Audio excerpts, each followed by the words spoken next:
Welcome back to Friday Reads, where we help you find the next read. I'm Jill. And I'm Julie, and we witches are out in Kimberly today because today's books are witchy books, getting ready for Halloween. So, Jill, what's your first witchy pick? My first pick is The Physic Book of Deliverance Dane by Catherine Hull. This is the first in a series of the Physic books, number 1. It was published in 2009. A spellbinding, beautifully written novel that moves between contemporary times and one of the most fascinating and disturbing periods of American history, the Salem witch trials. Harvard graduate student Connie Goodwin needs to spend her summer doing research for her doctoral dissertation. But when her mother asks her to handle the sale of Connie's grandmother's abandoned home near Salem, she can't refuse. As she's drawn deeper into the mysteries of the family house, Connie discovers an ancient key within a 7th century Bible. The key contains a yellowing fragment of parchment with a name written on it, Deliverance Dane. A discovery launches Connie on a quest to find out who this woman was and to unearth a rare artifact of singular power, a physic book, its pages a secret repository of lost knowledge. As the pieces of Deliverance's harrowing story begin to fall into place, Connie is haunted by visions of the long-ago witch trials, which she begins to fear, and she is more tied to Salem's dark past than she could have ever imagined. The Physic Book of Deliverance Dane. It's kind of a different title, but neat book. My first pick is The Wedding Witch, and this is for fans of the XX. This is Aaron Sterling's new one, and this was published just this year. Bowen Penhallow has always been a loner, studying dark and ancient magic on a mountaintop in Wales. He prefers it that way, but when his friend Declan, who happens to be a ghost, asks him to attend a Yuletide wedding at a grand estate deep in the Welsh countryside, Bowen reluctantly agrees. Tamsin is not a witch, but she makes a living off of them as a procurer and seller of magical items. Her business is not always above board, but she's been trying to fix that, mostly. Bowen is an occasional customer as well as a star of several of Tamsin's dirtiest dreams, but she's been around enough witches to know that, as a human, getting involved with one is not the smartest idea. She's finagled an invite to the witchy wedding of the century in the hopes of finally making a score big enough to retire. Just one priceless magical artifact from Tywell House would set her up for life. So, there's witches, there's romance. What more do you need? The Wedding Witch by Aaron Sterling. I haven't heard of that kind of witch before. My next one is The Scandalous Confessions of Lydia Bennet, Witch, a sparkling witchy reimagining of Pride and Prejudice told from the perspective of the troublesome and, according to her, much maligned youngest Bennet sister, Lydia. In this exuberant reimagining of Jane Austen's Pride and Prejudice, Lydia Bennet puts pen to paper to relate the real events and aftermath of the classic story from her own perspective. Some facts are well known. Mrs. Bennet suffers from her nerves. Mr. Bennet suffers from Mrs. Bennet. And all 5 daughters suffer from an estate that is entailed only to male heirs. But Lydia also suffers from an entirely different concern. Her best-loved sister Kitty is really a barn cat, and Wickham is every bit as wicked as the world believes him to be. But what else would you expect from a demon? And if you think Mr. Darcy was uptight about dancing etiquette, wait till you see how he reacts to witchcraft. Most of all, Lydia has yet to learn that when you're a witch, promises have power. Full of enchantment, intrigue, danger, and boundless magic, The Scandalous Confession of Lydia Bennet, Witch, has the irreverent wit, strength, and romance of Pride and Prejudice while offering a highly unexpected redemption for the wildest Bennet sisters. So That's a fun pick. My next pick is Witch This Way by Carolyn Ritter Aspenson. Welcome to Holiday Hills, the most magical and mysterious cozy little town you'll ever visit. And trust me, I know, I'm a friend to all sorts of quirky characters here, from witches and werewolves to shifters and good old-fashioned humans. Like me, you'll love hanging out with both magicals and humans at the Enchanted Bookstore and Cafe, where the daily gossip is always ready to order. Oh, and did I mention I'm also the sort of girlfriend of the sexy chief of police? His smile makes me weak in the knees. Ooh. But that's not the half of it. I'm also a ghostwriter of paranormal cozy mysteries featuring a witch amateur sleuth. My editor always says to write what you know, but lately that's become a bit of a problem. Well, more than a bit. See, the main character in my latest novel takes a job with the Magical Bureau of Investigation and stumbles upon a huge threat. Fiction, right? Wrong. For some reason, beyond my sixth sense, everything I write is now coming true. I've become the main character of a true life, witchy, paranormal, cozy mystery.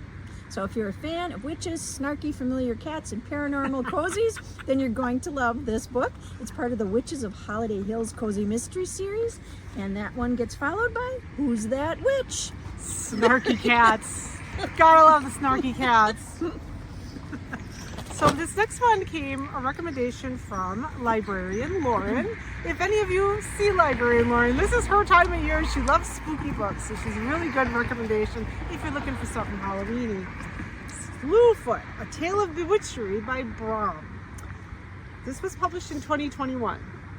Set in colonial New England, Slewfoot is a tale of magic and mystery, of triumph and terror, as only dark fantasist Brom can tell it. A spirited young Englishwoman, Abatha, arrives at the Puritan colony betrothed to a stranger, only to quickly become widowed when her husband dies under mysterious circumstances. All alone in this pious and patriarchal society, Abatha fights for what little freedom she can grasp onto, while trying to stay true to herself and her past. Enter Slewfoot, a powerful spirit of antiquity newly woken and trying to find his own role in the world. Healer or destroyer? Protector or predator? But as the shadows walk and villagers start dying, the new rumor is whispered. Witch. Both Abatha and Slewfoot must swiftly decide who they are and what they must do to survive in a world intent on hanging any who meddle in the dark arts. So, Slewfoot by Brom. Good pick by Lauren. My next pick is Back in a Spell by Lana Harper, and this was published last year. Even though she won't deny her love for pretty and pricey things, Nina Blackmore is almost painfully down-to-earth and sensible by Blackmore standards. But after a year of nursing a broken heart inflicted by the fiancé who all but ditched her at the altar, the powerful witch is sick of feeling low and is ready to try something drastically different. A dating app. At her best friend's urging, Nina goes on a date with Morty, the non-binary, offbeat soul of spontaneity and co-owner of the Shamrock Cauldron. Their date goes about as well as can be expected of most online dates. Awkward and terrible. To make matters worse, once Morty discovers Nina's last name, he's far from a fan. It turns out that the Blackmores have been bullishly trying to buy the Shamrock out from under Morty and his family. But when Morty begins developing magical powers, something that usually only happens to committed romantic partners once they officially join a founding family, at the same time that Nina's own magic surges beyond her control, Nina must manage Morty's rude awakening to the hidden magical world, uncover its cause, and face the intensity of her own burgeoning connection. But what happens when that connection is tied to Nina's power surge, a power she's finally nearly as addictive as Morty's presence in her life? So check out Back in a Spell. The hat's going. Okay, my next pick I'm really excited about because I've seen this on TikTok a lot, and it has like sprayed pages, which is really fun. Those are always pretty. It's The Spell Shop by Sarah Beth Durst. This is published in 2024. It's brand new this year. The Spell Shop is Sarah Beth Durst Romantasy. Remember, we did Romantasy a couple weeks ago. Not years, Well, it could have been years. We've been doing this for a while. It's a Romantasy debut, a lush cottagecore tale of stolen spellbooks, unexpected friendships, sweet jams, and even sweeter love. Keela has always had trouble dealing with people. Thankfully, as a librarian at the Great American Library of Alyssum, she has her assistant Kaz, a magical sentient spider plant, have spent the last decade sequestered among the Empire's most precious spellbooks, preserving their magic for the city's elite. When the revolution begins and the library goes up in flames, she and Kaz flee with all the spellbooks they can carry and head to the remote island Keela never thought she'd see again, her childish home. Taking refuge there, Kayla discovers, much to her dismay, a nosy and very handsome neighbor who can't take a hint and keeps showing up day after day to make sure she's fed and help her fix up her new home. In need of income, Kayla identifies something that even the bakery in town doesn't have, jam. With the help of an old recipe book her parents left and a bit of illegal magic, her cottage garden is soon covered in ripe berries. But magic can only do more than make life a little sweeter, so Keela risks the consequence of using unsanctioned spells and opens the island's first ever, much needed, secret spell shop. Like a Hallmark rom-com full of mythical creatures fueled by cinnamon rolls and magic, the spell shop will heal your heart and feed your soul. So this sounds like a fun, lighthearted Halloween tale. And there's a sentient spider plant. So I feel like I have to read it just to find that out. This might be your pick. Is he carrying books out of the library? I don't know. My fourth book is Hour of the Witch by Chris Bojalian, published in 2021. He is the author of The Flight Attendant. I picked Midwives from him. So, Boston, 1662. Mary Deerfield is 24 years old. Her skin is porcelain, her eyes Delft blue, and in England she might have had many suitors.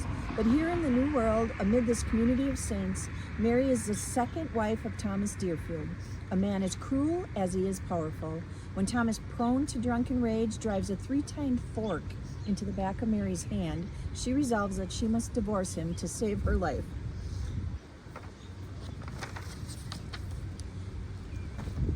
But in a world where every neighbor is watching for signs of the devil, a woman like Mary, a woman who harbors secret desires and finds it difficult to tolerate the brazen hypocrisy of so many men in the colony, soon finds herself the object of suspicion and rumor. When tainted objects are discovered buried in Mary's garden, when a boy she has treated with herbs and simples dies, and when their servant girl runs screaming in fright from her house, Mary must fight to not only escape her marriage, but also the gallows. A twisting, tightly plotted thriller from one of our greatest storytellers. It's a timely and terrifying novel of socially sanctioned brutality and the original American witch hunt. Wow. Did you write down what the ratings are on that one? Yes, it has a 3.84. Wow. He's a good author. Yeah. But my next one is The Witches of Moonshine Manor by Bianca Moraes. This was published in 2022. 5 octogenarian witches gather as an angry mob threatens to demolish Moonshine Manor. All eyes turn to the witch in charge, Queenie, who confesses they've fallen far behind on the mortgage payments. But still there's hope, since the imminent return of Ruby, one of the sisterhood who's been gone for 33 years, will surely be their salvation. But the mob is only the start of their troubles. One man is hell-bent on avenging his family for the theft of a legacy he claims was rightfully his. In an act of desperation, Queenie makes a bargain with an evil far more powerful than anything they've ever faced. Then things take a turn for the worse when Ruby's homecoming reveals a seemingly insurmountable obstacle instead of the solution to all their problems. The witches are determined to save their home and themselves, but their aging powers are no match for the increasingly malicious threats. Thankfully, they get help from Persephone, a feisty TikToker eager to smash the patriarchy. A TikToker! A TikToker with the octogenarians. As the deadline to save the manor approaches, fractures among the sisterhood are revealed and long-held secrets are exposed, culminating in a fiery confrontation with their enemies. Funny, tender, and uplifting, the novel explores a formidable power that can be discovered in aging, found family, and unlikely friendships. So, yes, The Witches of Moonshine Manor. Sounds like a fun pick. My last pick is The Witches at the End of the World by Chelsea Iverson, and this also was published last year. Rage burns brighter than any spellfire. Deep in the birch woods of Norway, magic courses through the veins of 2 sisters. For years they've been alone, but sweet-tempered Kaya is tired of living in the shadows and longs for a life filled with community, even if it means stifling her magic. But Minna is a witch through and through, with wrath always simmering just below the surface. Different as they may be, both will never forget the day they were driven from their village, the day their mother burned. When Kaya leaves to pursue a new life, Minna is left alone in the darkness of the forest. Devastated and outraged at the betrayal, she casts a curse to punish those who took everything from her. What she doesn't realize is that this act will incite a deadly chain of events. Soon it will destroy everything, including the life they've lovingly built. But once a witch's rage boils, regret means nothing. She can't take back what's already done. Someone will have to burn. The Witches at the End of the World. Well, we hope if you're in the mood for a witchy book that we've given you some ideas. And if you'd like to see a great Halloween decoration, thank you for this house on Maze Street or Maze Avenue, right next to our streets department. They've got really cute inflatables up, so we just parked ourselves on the sidewalk over here. Thanks for watching our videos. Find us on Facebook, the Kimberly Public Library webpage, our YouTube channel. Next week, we'll be doing a fun pick. You have to tune in and watch. And until then, we thank you for watching. Bye! Bye.